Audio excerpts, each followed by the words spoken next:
ओम नमः शिवाय। आप सभी व्यूअर्स का पुनः स्वागत है। अपने उन सब व्यूअर्स को धन्यवाद देते हुए आज मैं जो बृहस्पति की उदित अवस्था है, उसके बारे में बताने की कोशिश करती हूँ। पिछली बार मैंने 6 राशियों के बारे में बताया पिछली वीडियो में। अब बची हुई 6 राशियों के लिए बताने के पहले मैं थोड़ा-सा बृहस्पति के बारे में बता देना शुरू करती हूँ। क्योंकि बृहस्पति 14 जनवरी से अस्त हो चुके हैं और ये फिर अभी 14 फरवरी से ही लगभग 13 और 14 की रात को 14 फरवरी से ही मान के चलते हैं। इनकी क्या है जो शुभ प्रभाव है वो थोड़े पहले शुरू हो जाते हैं। जो अशुभ ग्रह होते हैं उनका अशुभता भी थोड़े पहले शुरू हो जाती है। तो 14 फरवरी से लेके ये 18 अप्रैल तक ऐसी अवस्था में रहने वाले हैं और इसके बीच में अभी 14 फरवरी से शुक्र भी अस्त अवस्था में हो जाएँगे। तो इस समय थोड़ी स्थितियाँ मतलब विषम बनी हुई है। और पहले मतलब अब तक ऐसा रहा है कि जब बृहस्पति उदित अवस्था में आ जाते थे, शुभ कार्यों में फिर मतलब प्रारंभ हो जाते थे। लेकिन फिर जैसे ही बृहस्पति उदित अवस्था में आएँगे, शुक्र अस्त हो जाएँगे, तो शुभ कार्य जो ऐसी अवस्था में वर्जित माने जाते हैं। तो अब आप जो अगर एस्ट्रोलॉजी में जो विश्वास रखते हैं, ग्रह नक्षत्र में जो विश्वास रखते हैं, उन सबको अभी 18 अप्रैल तक और इंतज़ार करना पड़ेगा। बृहस्पति के लिए ऐसा माना जाता है कि जीवन के ये 5 क्षेत्रों को अ, उत्तरदायित्व रखते हैं या आपके नेटल चार्ट में 5 भाव ऐसे होते हैं, जो बृहस्पति के कारक भाव होते हैं।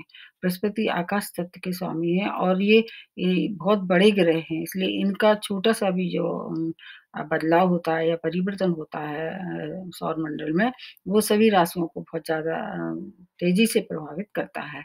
अब तक अस्त अवस्था में चल रहे थे ये, अब उदित अवस्था में मकर राशि में जो कि नीच राशि है। तो नीच राशि में वैसे भी कोई ग्रह होता है, उतना पावरफुल नहीं होता है, लेकिन अभी जब अस्त थे तो उससे थोड़ा बेटरमेंट होगा।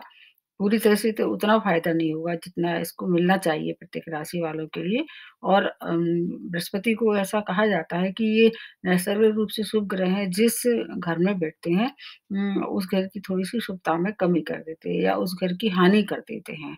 और लेकिन इनकी दृष्टियों में अमृत होता है, जो इनके पास 3 दृष्टियाँ हैं जहाँ बैठते हैं अपने से पंचम भाव, सप्तम भाव और नवम भाव को देखते हैं। नीच अवस्था में है और उदित अवस्था में है, तो शुभताएँ में जितनी आप मतलब अभी तक ले रहे थे इनकी शुभता, उससे थोड़ी-सी बेटरमेंट हो जाएगा और कुछ राशियाँ इनकी जो मित्र राशियाँ हैं, उनके लिए भी देखना होगा कि कौन-कौन सी राशियाँ इनकी मित्र राशियाँ हैं। जैसे चंद्रमा को ये अपना मित्र मानते हैं और मंगल को भी मित्र मानते हैं, सूर्य को भी मित्र मानते हैं और जहाँ तक है शनि से भी इनके संबंध अच्छे हैं। लेकिन जैसे बुध है और ये बृहस्पति वो नहीं सॉरी बुध है, शुक्र है, इनको ये अच्छा नहीं मानते हैं। ख़ास तौर से शुक्र की जो राशियाँ हैं, उनमें अच्छा फल नहीं देते। ये लग्न और राशि दोनों के लिए लागू होती है ये बात। क्योंकि शुक्र जो है वो शुक्राचार्य इनके स्वामी होते हैं, दोनों आचार्य हैं, इसलिए एक दूसरे का सम्मान करते हुए इनके जो शुभ प्रभाव हैं उसमें थोड़ी-सी कमी महसूस होती है। अब ये अपने एक फ़ायदा ये होगा इस समय कि अपने मित्र के नक्षत्रों में ये विचरण करेंगे इस दौरान। जैसे मैंने पिछले वीडियो में आप लोगों को बताया था कि ये श्रवण नक्षत्र में प्रवेश कर चुके हैं और ये श्रवण नक्षत्र में रहेंगे, उसके बाद फिर मंगल के नक्षत्र ज्येष्ठा नक्षत्र में प्रवेश करेंगे। इसलिए इसका फ़ायदा आपको ज़रूर मिलेगा। अगर इनकी दृष्टियाँ के हिसाब से देखी जाए तब भी उसका फ़ायदा होगा। इसके साथ-साथ एक बात और देखनी होगी कि जिन पे अभी साढ़े साती या ढैया का प्रभाव है, उससे मिला के देखना होगा क्योंकि ये शनि के साथ हो रहे हैं। शनि के साथ और भी ग्रह अभी जो फरवरी में मैंने एक वीडियो बनाया, उसमें आपको देखना चाहिए कि कौन से घरों में आपके यहाँ ये नीच भंग राज योग का निर्माण हुआ है। जहाँ तक राहु के साथ अगर ये इनको मिला के देखा जाए तो अगर राहु के साथ आपके नेटल चार्ट में है, तो ये भौतिक सुखों की भूख बढ़ा देते हैं। अगर ये केतु के साथ आपके नेटल चार्ट में है या इस समय तो नहीं जुड़ रहे हैं क्योंकि केतु अभी मंगल की राशि में है। लेकिन अगर नेटल चार्ट में केतु के साथ इनकी युति बनी हुई है, तो फिर आपको अध्यात्म के ऊपर पे आपको थोड़ा-सा रुझान आपको बढ़ा देते हैं। शुक्र के साथ जो है उनके लगभग सम प्रभाव रहता है। ये थोड़ी-सी इनकी एक मतलब एक भूमिका है जीवन में और जहाँ तक है अगर सामान्य दृष्टि से देखा जाए और एक नॉर्मल हिसाब से देखा जाए तो धन के, मान-सम्मान के, ज्ञान के, आपका विवाह है मतलब ख़ासतौर से महिला में तो विवाह के लिए पूरी तरह से ये उत्तरदायित्व है, संतान और भूमि, वन-वाहन, आर्थिक स्थिति और आजकल जो चल रहा है आर्थिक स्थिति खुशहाल, ये सब बृहस्पति की देन होती है। अगर आपका नेटल चार्ट में अच्छी स्थिति है, तो फिर आपको बिल्कुल भी घबराने की ज़रूरत नहीं है। कालपुरुष की कुंडली में इनको 2 घर का स्वामित्व प्राप्त है, एक 9th भाव और एक 12th भाव।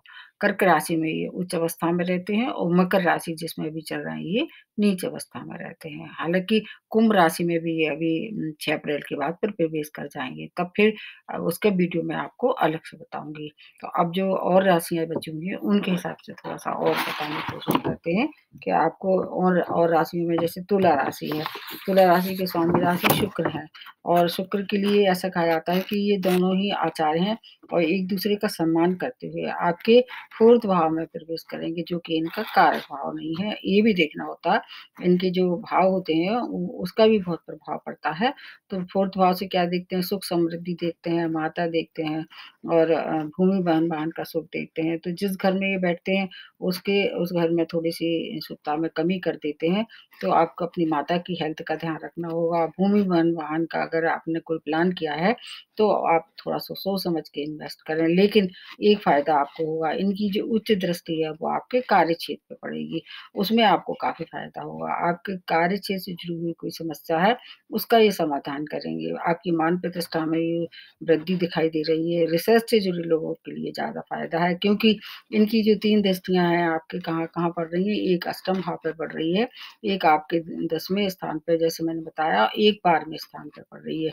तो अष्टम स्थान पे जैसे आपको अगर कोई आयु को अगर कुछ लग रहा था दुविधा में थी, तो आयु की तो वृद्धि होगी, चोट-चपेट दुर्घटना का थोड़ा-सा आपको ध्यान रखना होगा। और कार्यक्षेत्र में विशेष उन्नति की संभावना बनी हुई है और 12वाँ स्थान आपका व्यय का होता है, विदेश का भी होता है और आपके बेडरूम प्लेज़र का भी होता है। तो वो 12वें घर से रिलेटेड है जो चीज़ें वो थोड़ी-सी आपको मिले-जुले परिणाम देगी। हालाँकि भाग आपके साथ पूरे मतलब जब तक ये है वहाँ, जब तक रहेगा, मानसिक तनाव भी दूर होगा। भाग्य के साथ होने से आपको क्या होगा, धन लाभ भी होगा। धन की भी स्थिति पहले से अच्छी होगी। क्योंकि आपके साथ अगर देखा जाए शनि के जोड़ क्योंकि तुला राशि में शनि उच्च अवस्था में रहते हैं, तो सभी कार्यों में सफलता होगी। ऐसे कार्य रिसर्च वगैरह से अगर आप जुड़ोगे तब आपको विशेष संभावना बनी हुई है अच्छे फलों की प्राप्ति की। क्योंकि आपके ऊपर क्या है अभी ढैया का भी प्रभाव चल रहा है तुला राशि पे, लेकिन शनि आपको कभी हार्म नहीं पहुँचाएँगे, वो भी इनके साथ चौथे घर में है, तो उनकी दृष्टि भी आप लोगों को देखनी होगी। मैंने उसका भी वीडियो आप लोगों को बना दिया है। इसमें बहुत बड़ा हो जाएगा, उसका पूरा डिटेल नहीं बना पाएँगे। जो भी कार्य होंगे, हो तो जाएँगे संपन्न थोड़ा डिले के साथ। तो आपको मिला-जुला प्रभाव होगा, कहीं सावधानी, कहीं आपको लाभ होगा। उसके बाद आ जाते हैं अगली राशि वृश्चिक राशि, ये मंगल की राशि है। मंगल और बृहस्पति दोनों इनके मित्र हैं। मंगल इनको मतलब मंगल की राशि में ये अपने आप को अच्छा महसूस करते हैं। आपके 3rd भाव में उदित हो रहे हैं, तो 3rd भाव इनका कारक भाव नहीं है, इसलिए थोड़ी-सी आपको परेशानी होगी, लेकिन इनकी उच्च दृष्टि जो आपके भाग्य भाव पे पड़ रही है, जो कि इनके पास जैसे मैंने बताया कि 3 दृष्टियाँ हैं। एक दृष्टि इनके 7th भाव पे पड़ रही, एक 9वें भाव पे पड़ रही है, एक 11th भाव पे पड़ रही है। ये दृष्टियाँ तीनों अमृतमयी हैं। सप्तम भाव से अगर हम अगर देखें तो क्या होगा, आप अगर कोशिश करें आपका व्यवसाय में अगर इन्वॉल्व थे, खासतौर से बृहस्पति से संबंधित अगर व्यापार कर रहे थे, तो उसमें कुछ न कुछ आपको अच्छी पॉजिटिविटी दिखाई देगी। और शेयर मार्केट से अगर आप जुड़े हुए थे, उसमें इन्वेस्ट किया था, तो आपको उससे लाभ हो सकता है। नई जगह की अगर आप कहीं चेंज करना चाह रहे थे, चाहे वह व्यापार हो, चाहे वह आपका कार्य क्षेत्र हो, उसमें आपकी अच्छी अप्रोच बनी रहेगी। भाग्य का आपको भी पूर्ण साथ मिलेगा। संतान पक्ष की कुछ चिंताएँ आपको सता सकती हैं। वहाँ थोड़ा-सा आपको ध्यान रखना पड़ेगा और आमदनी के नए-नए स्रोत हो रहेंगे, ये सबसे अच्छी बात है। हायर एजुकेशन के लिए अगर आप जाना चाह रहे थे, तो वो भी आपको इस समय हो सकता है कि अच्छे अवसर प्राप्त हों। आपके लिए समय अनुकूल है, यात्राएँ अगर करना चाह पड़े तो इस समय कर डालिए, ये आपके लिए लाभप्रद रहेंगी। सप्तम भाव पे जो दृष्टि होगी आप विवाह के इच्छुक थे, विवाह योग्य हो गए थे, तो आपका विवाह भी संपन्न हो जाएगा। अगर स्पाउस से अगर आपके संबंध कुछ खराब चले आ रहे थे, तो उसमें भी मधुरता दिखाई देगी। संतान की ओर था आपको थोड़ा-सा ध्यान रखना पड़ेगा, चाहे वह आपकी उनकी हेल्थ हो, चाहे उनकी शिक्षा हो या कोई अन्य मैटर हो। एक्सपोर्ट-इम्पोर्ट से जुड़े हुए लोगों को विशेष लाभ होने वाला है इस समय। अगर आप चाहें तो इन्वेस्ट भी कर सकते हैं उसको, इसलिए आपके लिए भी ये समय अच्छा है। वृश्चिक राशि वाले वैसे भी थोड़े-से इस समय लकी हैं क्योंकि 3rd भाव में शनि भी उनके साथ है। शनि का ये कारक भाव है 3rd भाव। तो जब भी कभी ऐसी परिस्थिति बनती है तो एक का अगर दुष्प्रभाव होता है तो दूसरे का अच्छा प्रभाव या शुभ प्रभाव उसको इफ़ेक्ट करता है। इसलिए शनि की शुभता आपको भी प्राप्त होगी। हालाँकि शनि और मंगल दोनों मित्र नहीं हैं, लेकिन फिर भी आपके लिए समय अच्छा है। उसके बाद आते हैं धनु राशि। आप पे साढ़े साती का समय चल रहा है, लास्ट फेज़, और आपके स्वामी राशि हैं ये बृहस्पति, ये ही अभी उदित हो रहे हैं और आपके किस भाव में हो रहे हैं? आपके 2nd भाव में हो रहे हैं, क्योंकि इनका कारक भाव है। ये है आपका धन का, संपत्ति का, आपके रिलेशन का, तो आपको धन आगमन के नए-नए रास्ते खुलेंगे और वाणी से जुड़े लोगों को ज़्यादा लाभ होगा। अगर आप किसी ऐसे डिपार्टमेंट में या ऐसे कार्य क्षेत्र से जुड़े हुए हैं जहाँ आपका वाणी से, जैसे टीचिंग है या राइटर हैं, इस तरह से और जो काम या मीडिया से जुड़े लोग हैं, उनको इस स्थिति में विशेष लाभ होगा। रोग ऋण शत्रुओं से जो अगर आप मतलब कोशिश करें तो इस समय छुटकारा मिल सकता है। जो पिछली कुछ जो छुपी हुई समस्याएँ हैं, वो आपको इस समय फेस करनी पड़ सकती हैं, वो भी किससे? हेल्थ से रिलेटेड। कार्य इनकी जो 3 दृष्टियाँ हैं, अगर उसके हिसाब से देखें, तो एक दृष्टि आपके पंचम भाव पे पड़ रही है, एक दृष्टि आपके सप्तम भाव पे पड़ रही है, एक आपके 9वें भाव पे पड़ रही है। दृष्टियों में अमृत है, नए जॉब की प्राप्ति हो सकती है, अगर जॉब में कहीं प्रमोशन अटका हुआ था, तो वो भी प्राप्त हो सकता है, वो भी मिल सकता है। रिसर्च से जुड़े लोगों के लिए विशेष सफलता के योग दिखाई दे रहे हैं। गुप्त शत्रुओं और गुप्त रोगों से आपको ये थोड़ा-सा आपको हिदायत दी जाती है कि सावधान रहें। अगर शेयर मार्केट से अगर आप इन्वॉल्वमेंट है तो उससे आपको लाभ होगा। आपको स्वयं की हेल्थ की ज़रूर केयर करनी पड़ेगी क्योंकि पंचम भाव में जो दृष्टि होती है उसका थोड़ा-सा आपको ध्यान रखना चाहिए। बाकी आपके लिए समय अच्छा है। करियर के लिए समय ये काफ़ी अच्छा है। करियर में अगर आपका कोई काम अटका हुआ था, तो इस समय वो आपको इस सफलता की ओर ले जाने के लिए ही आ रहे हैं। इसलिए आपको बहुत अच्छा मिलने वाला है, जो भी मिलेगा, क्योंकि शनि जब भी लास्ट फेज़ में होते हैं अपने, कुछ न कुछ दे के ही जाते हैं। आपका ये समय बहुत अच्छा जाने वाला है, बिल्कुल डरने की आवश्यकता नहीं है। अब अगली राशि जो बनती है वो मकर राशि है। इसके स्वामी राशि ही शनि और गुरु दोनों ही नीच भंग राज्य का निर्माण आपकी राशि में कर रहे हैं और आपके लग्न में ही ये उदित हो रहे हैं, तो उनकी उच्च दृष्टि से अगर सबको देखें, सबको फ़ायदा हो रहा है। इनकी उच्च दृष्टि आपके सप्तम भाव में पड़ रही है, जो किसका है? आपका व्यापार का है, वैवाहिक जीवन का है। तो अगर आप अविवाहित थे, तो इस समय विवाह की ओर आगे बढ़ सकते हैं। अगर प्रेम प्रसंग में थे, तो आपका विवाह में परिणत हो सकते हैं। इनकी दृष्टियों में जैसे मैंने बताया अमृत है, इनकी दृष्टि आपके पंचम भाव पे, सप्तम भाव पे और 9वें भाव पे पड़ रही है। ये तीनों इनके कारक भाव हैं। तो पंचम भाव से अगर मिला के देखें तो आपकी शिक्षा, संतान का है ये। शेयर मार्केट से भी अगर आपने उसमें भी शौक रखते थे, तो उसमें भी लाभप्रद स्थिति बनी हुई है और 9th भाव धर्म का है, आपके पिता का है। और तो इससे अगर आपको धार्मिक यात्राएँ कर सकते हैं इस समय। पिता की अगर हेल्थ खराब थी, तो उसमें भी इम्प्रूवमेंट हो सकता है और नवम भाव आपका भाग्य का है, तो भाग्य में भी कुछ न जो रोड़े आ रहे थे, वो भी ये समय दूर हो जाएँगे। जॉब में परिवर्तन कर सकते हैं और वो भी आपका अगर करना चाहें इस समय तो पॉज़िटिव चेंज होगा। आपके लिए ये समय अच्छा है क्योंकि शनि भी आपकी राशि में है, भाग्य की वृद्धि हो सकती है, संतान से संबंधित कोई परेशानी थी, वो भी आपको कुछ न कुछ समाधान लेके आ रही है। धर्म कर्म में आपकी रुचि बढ़ेगी और उससे क्या होगा कि जो आपकी मानसिकता है, उसमें कुछ-कुछ चेंज दिखाई देगा। जैसे पहले आपको लग रहा था कि सब काम अटक रहे हैं, नहीं हो रहे हैं, आपका धर्म से विश्वास उठ गया था, तो वो विश्वास आपके लिए थोड़ा-सा दोबारा निर्मित करने के लिए आए हैं। इसके इसके अलावा आपको करियर से जुड़ी हुई जो कोई बदलाव करना चाह रहे थे, उसमें प्रगति तो होगी लेकिन सोच समझ के करें। विवाह भी इस समय अगर करना चाहती तो विवाह भी कर सकते हैं।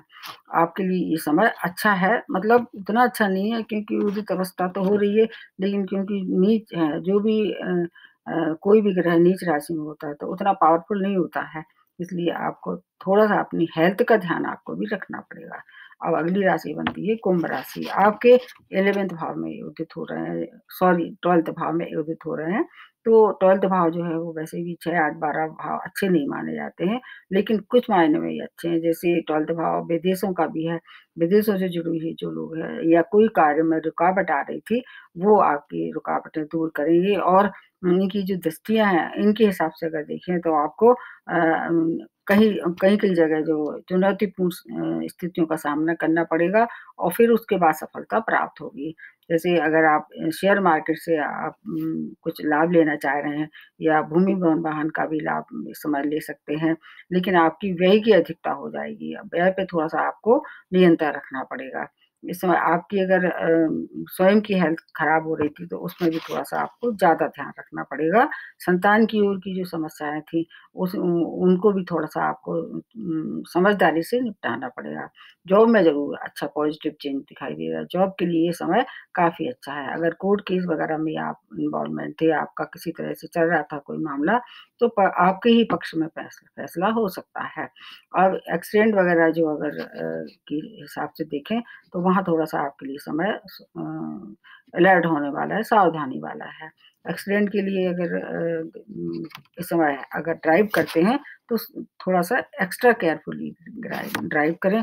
अगर आँखों की या पेट की समस्या से पहले से ही परेशान थे, तो उसमें भी वृद्धि हो सकती है।